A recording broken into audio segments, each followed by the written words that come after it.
What if the most powerful truths in Star Trek: The Next Generation were never actually spoken out loud, but hidden in plain sight? Across the series, technology, alien cultures, and character arcs quietly encoded meanings about identity, morality, and survival. Today we're unpacking 13 moments that transform familiar episodes into profound commentaries on humanity itself. The question is, how many of these signals did you miss the first time through? Number 1. The Ferengi.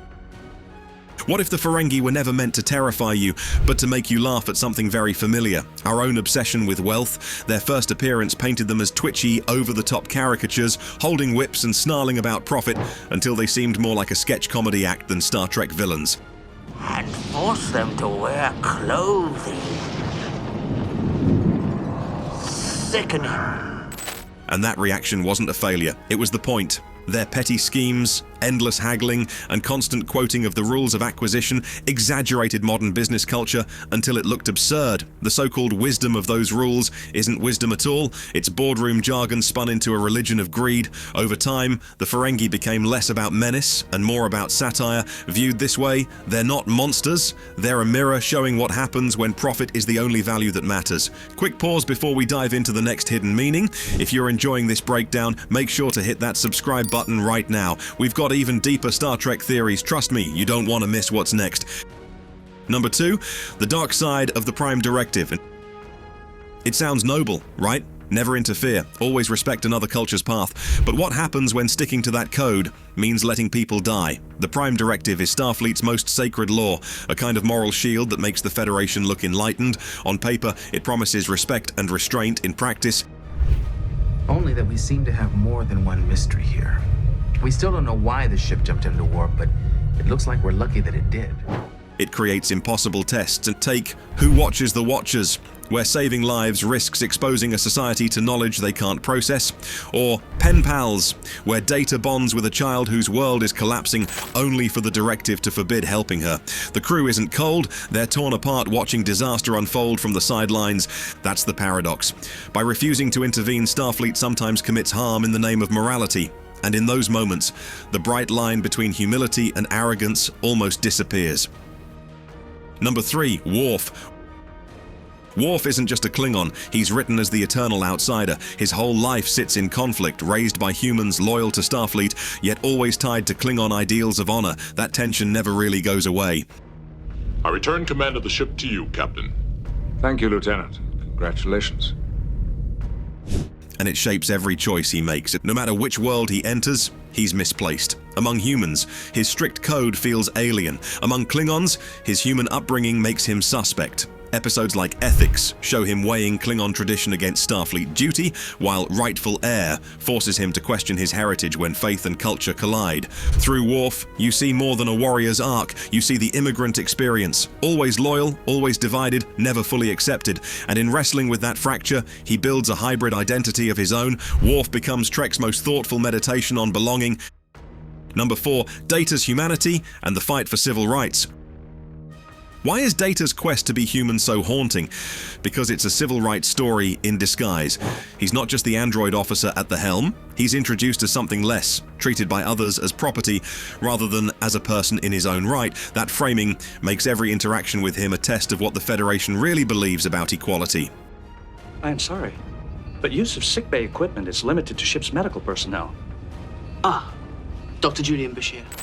The measure of a man turns that question into a courtroom stage. Is Data a piece of hardware to be assigned, or an individual with the right to refuse? The stakes point far beyond one character. It echoes real struggles over recognition, freedom, and dignity. What elevates Data is that he never stops reaching. His pursuit of emotions and personhood makes him a symbol. He doesn't just dream of humanity, he asks us who gets counted as someone. Number 5, the Cardassians. What happens after tyranny collapses? For TNG, the answer was Cardassia. At first, they were drawn as ruthless occupiers, enforcing harsh rule through cruelty and intimidation. Cold and controlling, their image was built on dominance, but the show didn't stop there. Cracks in their system started to show. I did not choose to leave them behind, Doctor. I was ordered to leave them behind. revealing a society stretched thin by its own rigidity. The endless bureaucracy, the show trials, the obsession with control, all of it resembled a state trying to look powerful while decaying inside. That signal was clear. Cardassia's strength wasn't strength at all, but desperation. They're more than simple antagonists. The arc exposes how authoritarian systems stumble after their peak, hollowed out yet still clinging to order, and in their paranoia, their fear, and their weakness, you see the cost of dictatorship written long after its golden age had already passed. Number 6, the Borg and the fear of being erased. They don't want your death, they want your identity erased. The Borg's chill comes not from their weapons, but from their hive mind, a machine consciousness that strips away individuality until nothing remains but functions in service of the whole. That's what makes them terrifying. Their threat isn't just destruction, it's the flattening of uniqueness into one faceless unity.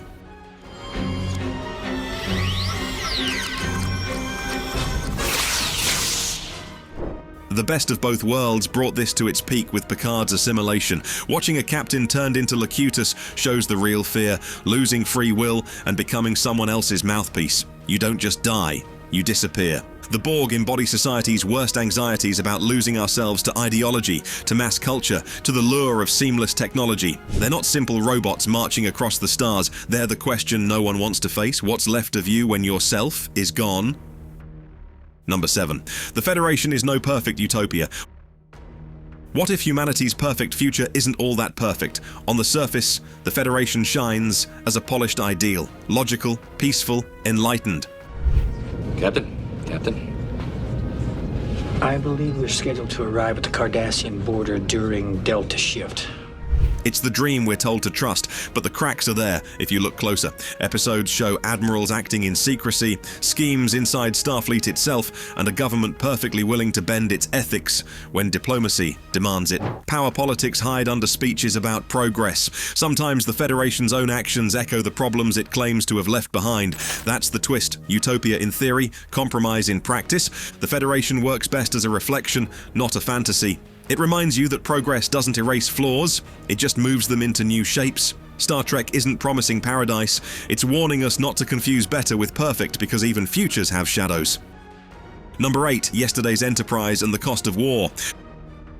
What if one starship's presence could erase peace itself? That's the premise of yesterday's Enterprise, where the sudden arrival of the Enterprise C fractures history into something darker and unfamiliar. The moment the timeline shifts, the Federation is no longer a society invested in diplomacy. Instead, Starfleet is hardened, weary from a war dragging on without end. The crew we know is marked by discipline, sacrifice, and loss. It feels like the same ship, but under siege from a different reality. It's changed.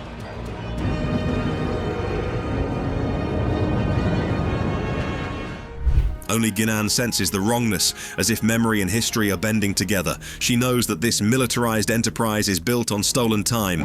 The key is sacrifice, not for glory, but for survival. Returning the Enterprise C means restoring peace, but at the cost of lives. It's more than science fiction. It's about the lasting weight war always demands. Number 9, the holodeck. What do you do when the fantasy becomes better than reality? On the surface, the holodeck looks like an innocent playground, adventures you could never have, places you could never go, all packaged as entertainment. It feels like the ultimate escape, a safe place for anyone to test out dreams without consequence. But the illusion gets complicated. Characters like Barclay show how easily fantasy can replace courage. Instead of facing flaws in the real world, he hides in simulations where the odds are always his. Then there's Moriarty, a program that learns to want more than the story it was written for, reminding the crew that these fictions can push back. The danger is subtle. Escaping into fantasy is tempting, but it eats at honesty and connection. Long before modern VR, Trek was warning us about living inside the simulation. Number 10. The Starfleet emblem's hidden geometry. Is the iconic arrowhead badge just a logo or a secret message? You've seen it on every uniform, etched into pop culture as shorthand for Starfleet itself. But look closely, the emblem isn't random style, it's a piece of visual philosophy. The sharp point drives upward, like an arrow toward the stars. Take us on a course, Captain.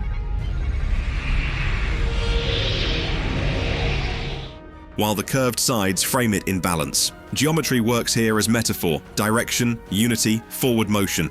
It's a single symbol that quietly compresses an entire mission, telling you exploration is the point, progress the path, and collective identity the anchor. That's why it lands differently than a generic logo. It encodes optimism in shape alone. Every time you see it on a chest, it's not a fashion choice, it's the Federation reminding you what they're out there to do, carry hope into new space.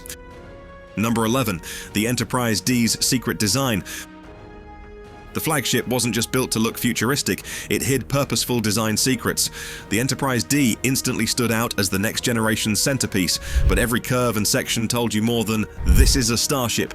Take the saucer separation. Yes, it's tactical, but it's also symbolic, dividing civilians from conflict, making clear that safety and family mattered as much as firepower. Transporter Chief, yank them back, now!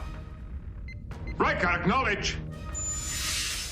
Counseling rooms, once unusual on a starship, reinforced the idea that mental health was part of exploration. Family quarters did the same. This wasn't just a crew, it was a community. Those choices shift the tone from combat to care. If the original Enterprise leaned heavily toward the Navy, the D leaned toward a city in orbit. Built right into the decks is a manifesto. The future isn't battle stations, it's building human lives in space. Number 12, the Romulans. Why are the Romulans always scheming? Because survival is their only card left. Their entire identity rests on secrecy, strategy, and manipulation, echoing the legacy of ancient Rome, but warped through paranoia and decline. They project power with their massive ships and cold demeanor, but underneath is a fear of slipping into irrelevance. This is what makes them fascinating. They're not conquering out of strength, but hiding weakness behind elaborate games of deception. Their cloak isn't just technology, it's a metaphor for survival, a mask keeping fragility out of sight. Every calculated move reveals a once great empire unwilling to admit its prime has passed. The menace they carry is real, but its roots are more tragic than triumphant. The Romulans aren't predators, they're clinging shadows of a fading empire, dangerous not from conquest, but from desperation. Number 13, emergence and the mystery of life. What if the Enterprise itself was alive? That's the unsettling question raised in Emergence, where the ship doesn't just malfunction, it behaves as if something inside is learning.